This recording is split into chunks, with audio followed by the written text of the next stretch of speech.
The bank statement arrived on Thursday, 2 days after I buried my wife, while our pain was still fresh. My name is Robert Davidson. I'm 68 years old. For 43 years, I taught high school English in Denver, Colorado. Linda and I were married for 43 years, until pancreatic cancer took her from us on Monday. I was still in that fog where you make coffee and forget to drink it, where you find yourself in the garage not remembering why you went there. Linda had been gone for 48 hours, and I couldn't get used to her absence. Everything felt so meaningless.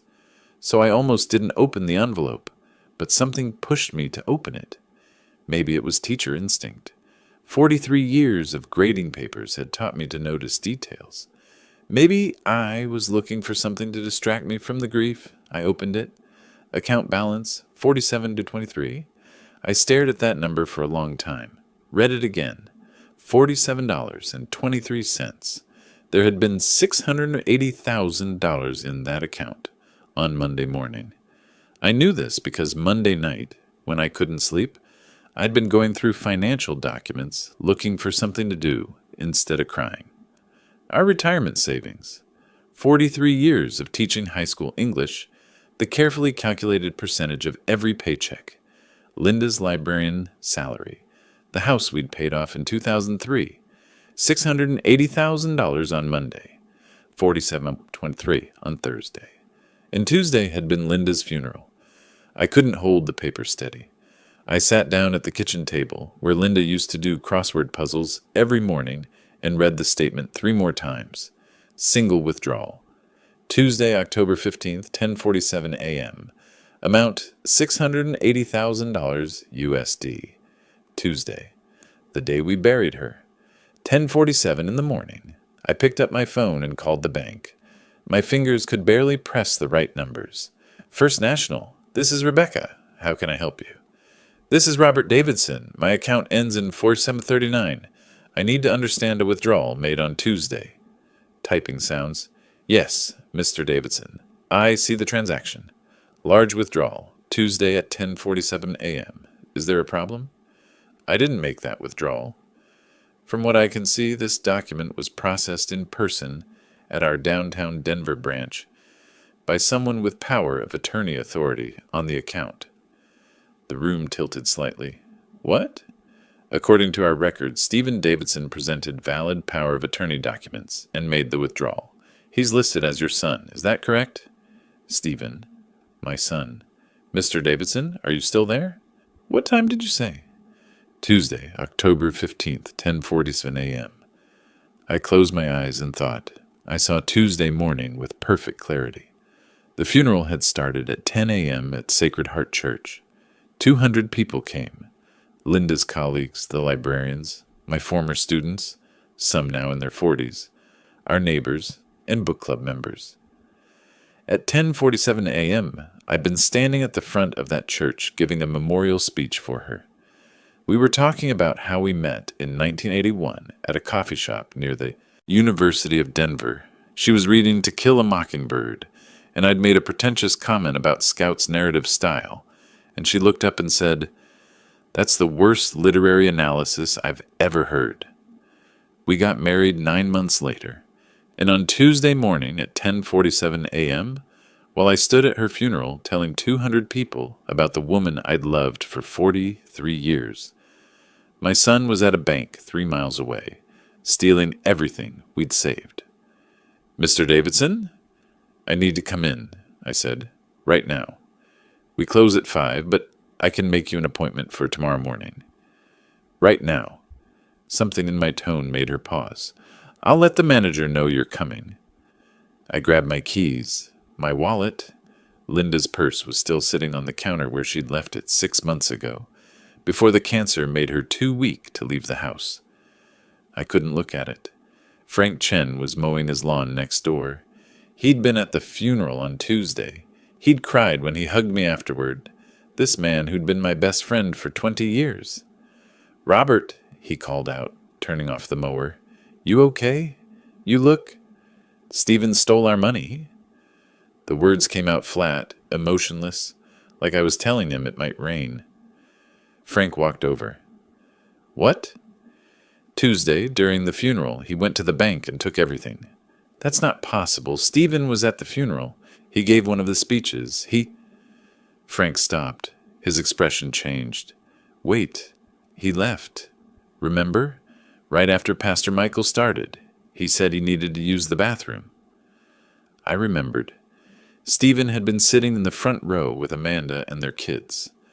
About 15 minutes into the service, he'd stood up, whispered something to Amanda, and walked out. I'd thought he was upset, overwhelmed by grief. He'd been gone maybe 45 minutes. He came back just before I gave the eulogy. His eyes had been red. I'd thought he'd been crying in the bathroom. He was gone long enough, Frank said slowly.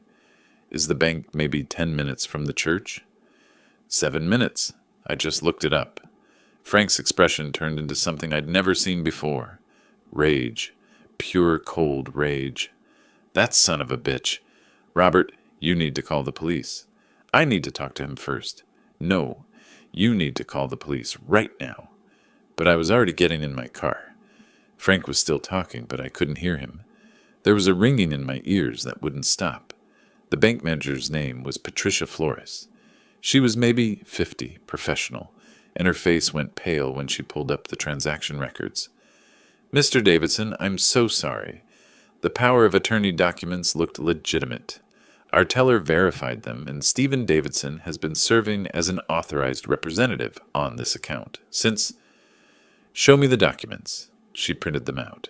I read every word. It was a power of attorney form giving Stephen complete authority over all my financial accounts, dated 3 months ago. My signature at the bottom. But that wasn't my signature. I'd been a high school English teacher for 43 years. I'd signed thousands of documents, report cards, permission slips, recommendation letters. I knew my own signature. This wasn't it. The capital R in Robert was wrong. I'd broken my right wrist in 2008, and ever since then, I'd compensated by making that R with a distinctive loop at the top. This signature didn't have it. This is forged, I said. Patricia Flores looked at the document, looked at my driver's license, looked back at the document. Oh my God, she whispered. I need security camera footage from Tuesday morning, 10:30 to 11 a.m. Mr. Davidson, I need to call our fraud department. Get me the footage first. She did. We watched it on her computer. Time stamp 10:42. A.M. Stephen entering the bank, wearing his funeral suit, the same suit he'd been wearing when he sat next to me in that church pew. 10:44. A.M. Stephen at the teller window, presenting documents. 10:46. A.M. Teller making phone calls, checking paperwork. 10:47. A.M. Stephen signing forms. 10:53. A.M. Stephen walking out with a bank check for $680,000. I watched my son steal all our savings while I gave his mother's eulogy. Patricia Flores was talking about fraud reports, investigations, and federal banking laws. I couldn't hear her. The ringing in my ears was getting louder. Mr. Davidson, you need to file a police report immediately. This is theft. This is forgery. This is elder abuse, I said. She stopped, nodded. Yes, that's exactly what it is. I drove to Stephen's house. He lived in Cherry Creek, the nice part of Denver, in a house that had always seemed too expensive for a corporate sales job. Amanda answered the door. Robert, she said, and her face did something complicated. Surprise, guilt, fear. We weren't expecting you. Stephen's not... Where is he? He's at work, but Robert, you look terrible. Why don't you come in and... Where is he? Amanda's expression changed. The fake concern dropped away. You need to leave. He stole $680,000 from me on Tuesday, during his mother's funeral. So you're going to tell me where he is, or I'm calling the police right now. Her face went white, then red, then something harder. We didn't have a choice, she said. We're drowning. The mortgage on this house is $8,000 a month. Stephen's commission dropped. We have Emma's college coming up next year. We've been living on credit cards for 2 years. We owe $340,000, Robert. $340,000. I stared at her. So you stole from me while I buried my wife. It's not stealing. Stephen is your son. That money was always going to be his eventually. We just needed it now. And you don't need it. You're living in that house alone. You're 68 years old. How much longer are you really going to... I turned around and walked away. I didn't trust myself to stay there. Didn't trust what I might do or say. Amanda called after me. Robert, wait. Let's talk about this. We can work. Something out. I got in my car. Called 911. 911, what's your emergency? I need to report a theft. $680,000 stolen by my son during my wife's funeral. The operator's voice changed. Sir, can you repeat that? I did. Gave them my address. Gave them Stephen's address. Gave them the bank branch location. Officers are being dispatched to your location. Can you go home and wait for them? I drove home. Frank was still there, sitting on my porch steps. Did you talk to him? He asked. Amanda. She said they had no choice. Said they needed the money. Frank's jaw tightened. They needed it. So they took it while you were burying Linda. I called the police. Good. He stood up. I'm staying with you until they get here. And Robert, don't feel guilty about this. Don't let him manipulate you. What he did, there's no excuse for that. None. But I did feel guilty. That's the thing about being a father. You feel guilty even when your child becomes someone you don't recognize. The police arrived 20 minutes later. 2 young professional officers. They took my statement, looked at the bank documents, made phone calls. Mr. Davidson, this is pretty clearly fraud and theft. The forged power of attorney makes it even more serious. We're going to need to take this to our financial crimes unit. Detective Morrison will be in touch with you tomorrow. What happens to my son? The officers exchanged a look. That depends on a lot of factors. But given the amount stolen and the circumstances, attending a funeral to establish an alibi while committing theft, this is serious. He's looking at felony charges. After they left, I sat in the living room where Linda and I used to watch Jeopardy every night. Her reading glasses were still on the side table, her bookmark still holding her place in a mystery novel she'd never finish. I'd taught high school for 43 years, taught thousands of students about morality and literature, about Atticus Finch and Scout, about integrity and doing the right thing even when it's hard.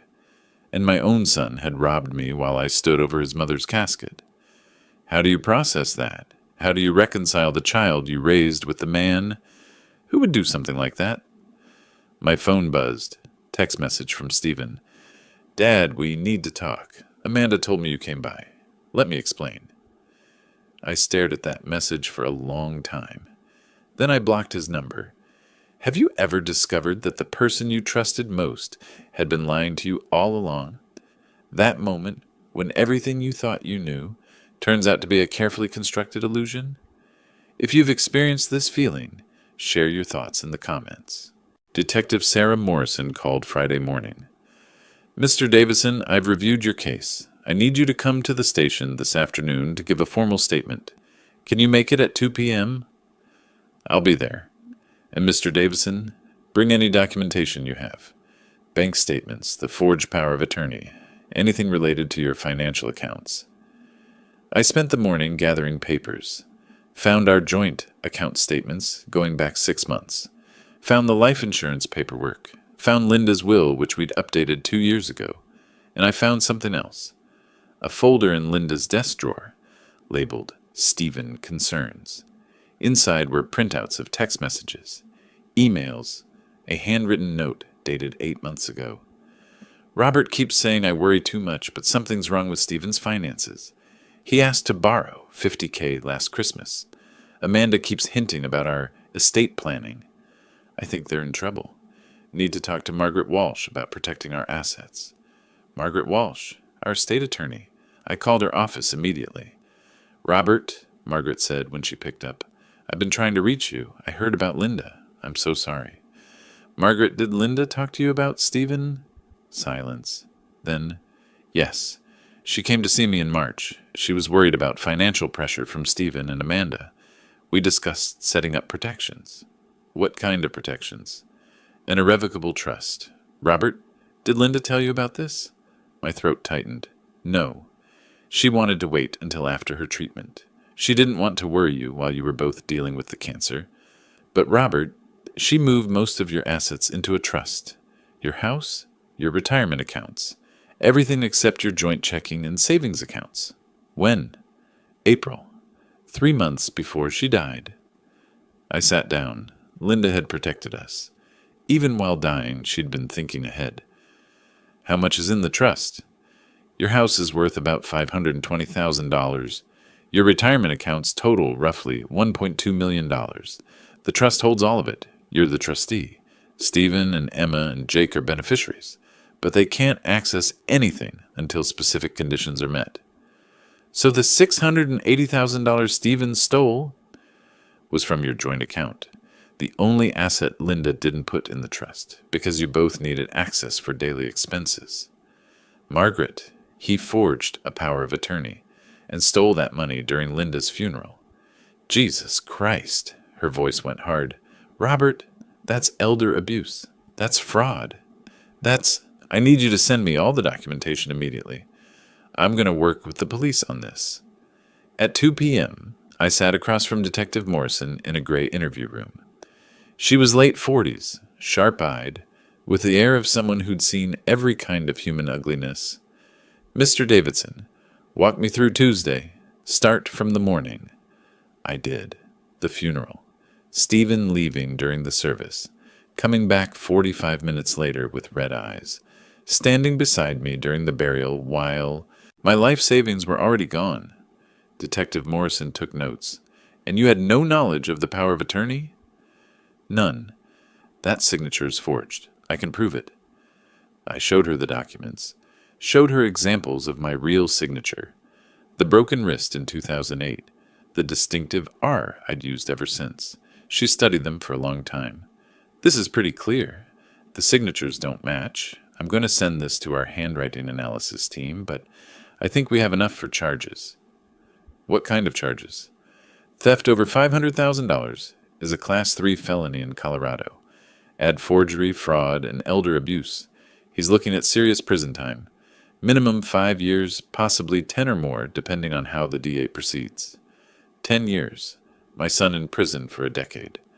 Mr. Davidson, I need to ask you something. Do you want to press charges? I looked at her. He stole from me while I buried his mother. What do you think? I think a lot of parents in your position struggle with this decision. He's your son.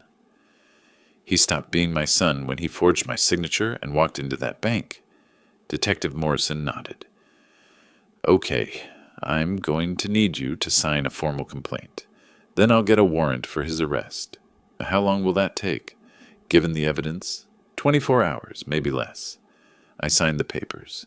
Walked out of that police station feeling like I'd aged another 10 years. Frank was waiting in the parking lot. I'd asked him to drive me because I didn't trust myself behind the wheel. How'd it go? He asked. They're arresting him. Tomorrow, probably. Frank nodded. Didn't say anything. Just drove me home. That night, I couldn't sleep. Kept thinking about Stephen as a kid. 8 years old, crying because he'd struck out in Little League. Me sitting with him in the dugout saying, "It's okay, buddy. You'll get him next time." 13. Struggling with algebra. Linda and I spending hours at the kitchen table helping him work through problems. 16. Getting his driver's license. Me teaching him to parallel park in this very driveway. 22. Graduating college. Linda crying with pride. When did that kid become the man who would rob his own father? My phone rang at 11:30 p.m. Unknown number. I answered. "Dad," Stephen's voice shaking. "Dad, please. I know you're angry, but we need to talk." "How'd you get this number?" "Emma let me use her phone." "Dad, listen to me. I made a mistake. I panicked. Amanda and I, we're in so much debt. I wasn't thinking clearly. But I can fix this. I can pay you back." "With what? You already spent my money." "I paid off our mortgage and the credit cards. But I can refinance the house, get a loan, something. Just don't press charges. Please. Think about Emma and Jake. Think about what this will do to them." "I'm thinking about them. I'm thinking about how their father robbed their grandfather while their grandmother's body was in a casket." "Dad?" Do you know what time you walked into that bank, Stephen? 10:42 a.m. I know, because I watched the security footage. Do you know what I was doing at 10:42? Silence. I was standing at your mother's funeral. I was about to give her eulogy. I was about to tell 200 people how she'd been reading To Kill a Mockingbird when we met, how she'd told me my literary analysis was the worst she'd ever heard, how we fell in love over terrible coffee and arguments about books. Dad, I'm so sorry. At 10:47, you signed the withdrawal papers. At 10:47, I was telling everyone about our wedding, about how your mother wore a simple white dress because we couldn't afford anything fancy, about how it rained on our wedding day and she said it was good luck.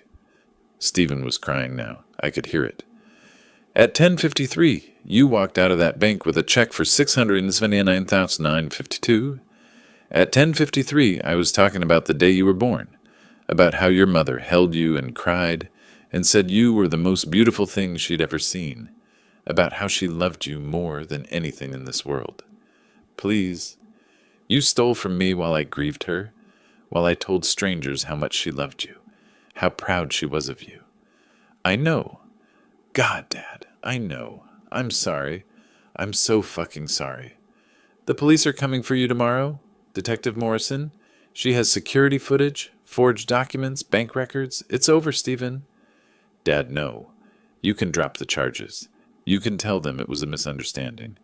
It wasn't a misunderstanding. It was theft. It was forgery. It was elder abuse. I'm your son. I know, I said, and that's the worst part. That's what I can't understand. How my son could do this. I hung up, blocked Emma's number too. The next morning, Saturday, Detective Morrison called. Mr. Davidson, we've executed the warrant. Stephen Davidson was arrested at 7:15 a.m. at his residence. He's being held pending arraignment Monday morning. I wanted you to know. Thank you. One more thing. Amanda Davidson contacted us. She wants to cooperate. She's offering to testify against Stephen in exchange for immunity. She's what? It's not uncommon. In cases like this, when there's a spouse involved, sometimes one turns on the other. She's claiming the whole thing was Stephen's idea, that she tried to talk him out of it. That's a lie. I talked to her Thursday. She told me they had no choice. She said I didn't need the money because I was 68 and living alone. Can you prove she said that? Frank Chen was there. He heard everything. Good. I'll need a statement from him. Amanda Davidson doesn't get to walk away from this. But the damage was done. By Sunday, Emma was calling from friends' phones, crying, begging me to drop the charges. Jake left a voicemail saying he hated me. Amanda's parents called, threatening to sue me for destroying their family. Frank stayed with me all weekend, screened calls, dealt with reporters who'd somehow gotten wind of the story. Retired teacher's son arrested for stealing life savings. During Mother's funeral made the local news Saturday night. My former principal called. Some old colleagues. Former students I hadn't heard from in years. Everyone expressing shock, support, disbelief. Monday morning, Stephen was arraigned. I didn't go. Couldn't stomach it. But Margaret Walsh did, and she called me afterward. He pleaded not guilty. Bond set at $100,000. Amanda's parents paid it. He's out. What happens now? Trial, probably 6 months from now. Robert, the DA's office wants to meet with you. They're pushing for the maximum sentence. With the amount stolen and the circumstances, the funeral, the forged documents, they want to make an example of this case. How long? 10 years minimum, possibly 15. 15 years. Stephen would be almost 60 when he got out. Emma would be 31. Jake would be 28. Are you okay with that? Margaret asked gently. I thought about Linda, about her folder of concerns, about how she'd protected our assets because she saw this coming. Yes, I said, I'm okay with it. If your own child betrayed you like this, could you send them to prison? When does a parent's love stop being enough to forgive? Leave your thoughts below. The trial started on a cold Tuesday in March, 5 months after Linda's funeral. I sat in the courtroom with Frank on one side and Margaret on the other. Across the aisle, Stephen sat with his lawyer, a sharp-dressed man named Robert Chen. Amanda sat in the gallery behind them with her parents. Emma and Jake weren't there. Stephen's lawyer had advised against it. The prosecutor was a woman named Jennifer Martinez, mid-40s, with the kind of quiet intensity that made you pay attention when she spoke. "Your Honor," she began in her opening statement, "this case is about betrayal at its most cruel. On October 15th, while Robert Davidson stood in a church, eulogizing his wife of 43 years, his son Stephen drove to a bank and stole $680,000, not in a moment of impulse, not in an emergency, but with premeditation and cold calculation. He forged documents. He timed his theft to occur during his mother's funeral. He used his father's grief as cover for fraud." Stephen's lawyer stood. "Your Honor, Stephen Davidson made a terrible mistake. He was drowning in debt, panicked about losing his home, and made a choice he deeply regrets. But this wasn't theft.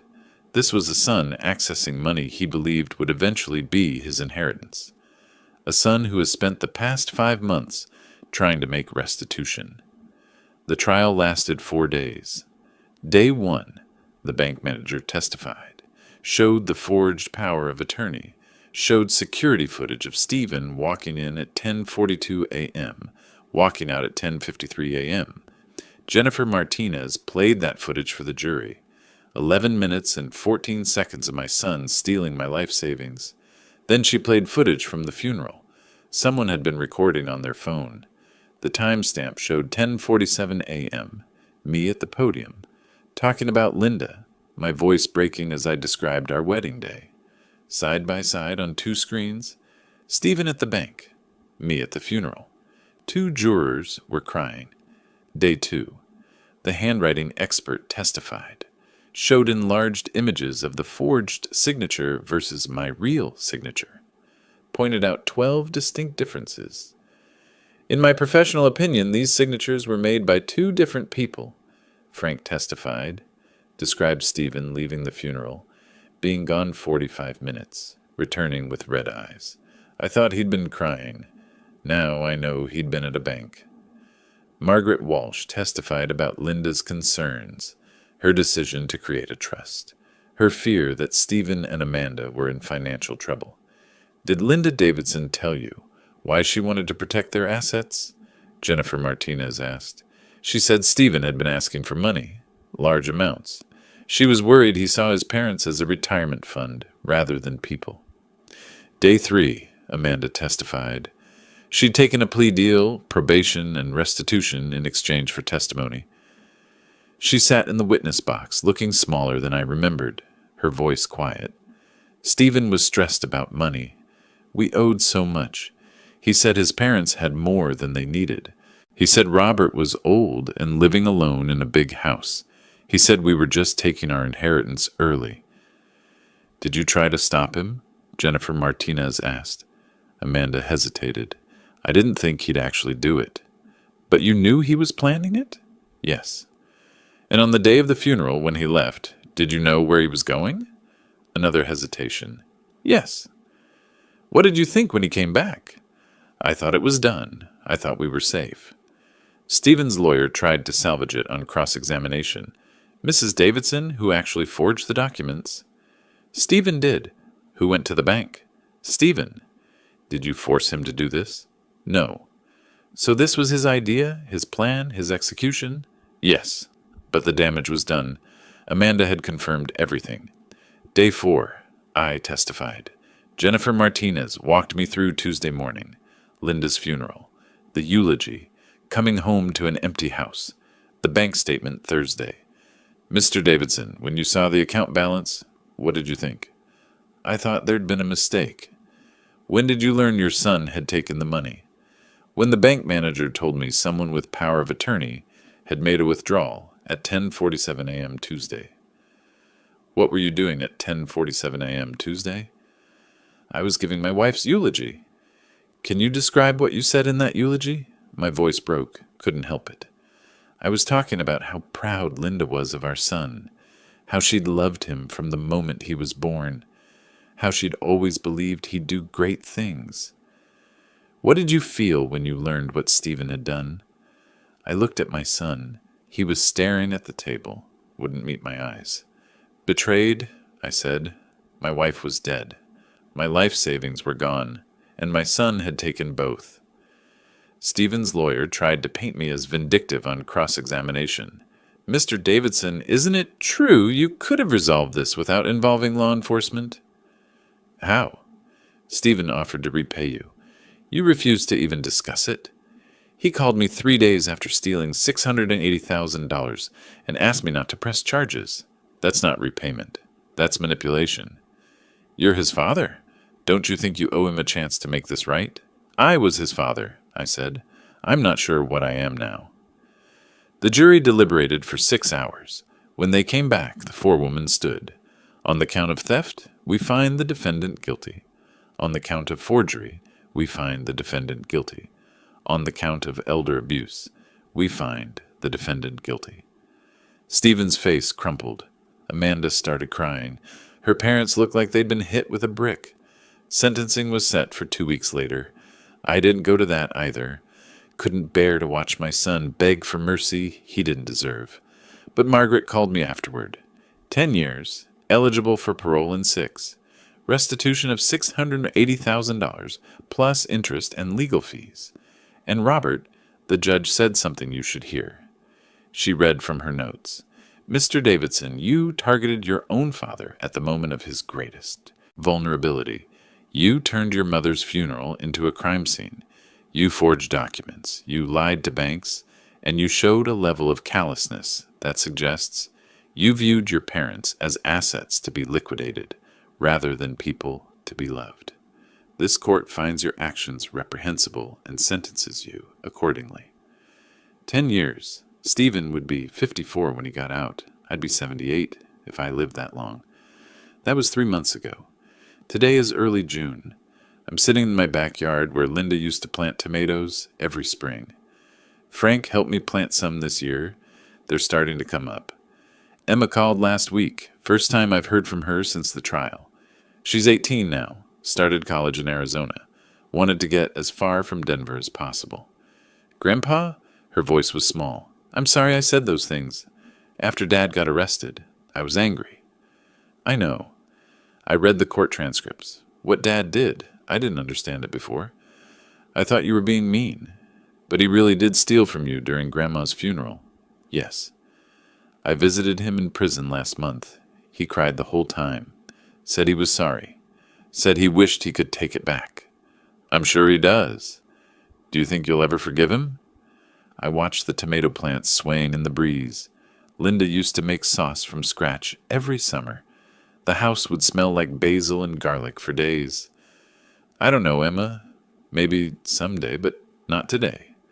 That's fair. She paused. Grandpa, I want you to know, I'm not like him. I'm not going to ask you for money or try to take advantage. I just want to know you, if that's okay. That's okay. We talk once a week now. She tells me about her classes, her roommate, her plans to study library science. Like her grandmother, Jake hasn't called. He's 16, angry, living with Amanda's parents. Maybe someday he'll understand. Maybe not. The house is quiet without Linda. Sometimes I still expect her to walk in from the other room with a book in her hand, ready to tell me about some plot twist she didn't see coming. But I'm okay. I have Frank next door. I have Emma's weekly calls. I have my tomato plants and my memories and the life Linda and I built together. The insurance money came through. $200,000. Combined with what Margaret recovered from Stephen's mortgage payoff, I got back about $450,000. Not everything, but enough. I donated $50,000 to the library where Linda worked. They're naming a children's reading room after her. Linda would have loved that. The rest I'm saving for Emma and Jake. When they turn 25, they'll each get a share. No conditions, no strings. Just a gift from their grandfather and the grandmother who loved books and children and second chances. Stephen will probably get out in 6 years. He'll be 50. Maybe he'll have learned something. Maybe he'll be a different person. but he won't be my son. Not the way he was. That relationship died the same day Linda did in the same church where I said goodbye to her. People ask me sometimes if I regret pressing charges, if I wish I'd handled it differently. The answer is no, because here's what I learned. Some betrayals are too deep to forgive. Some wounds don't heal, and sometimes the most loving thing you can do for someone is let them face the consequences of their choices. Linda knew that. She saw Stephen's character clearly, maybe more clearly than I did. That's why she protected our assets. That's why she made that trust. She was still taking care of me, even after she was gone. I'm 78 years old now. I don't know how many years I have left. But I know this. I'll spend them with people who see me as a person, not a bank account.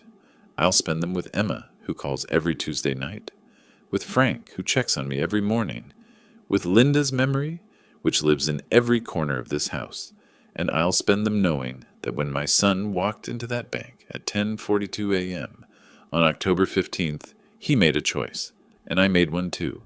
Subscribe if this story resonated with you.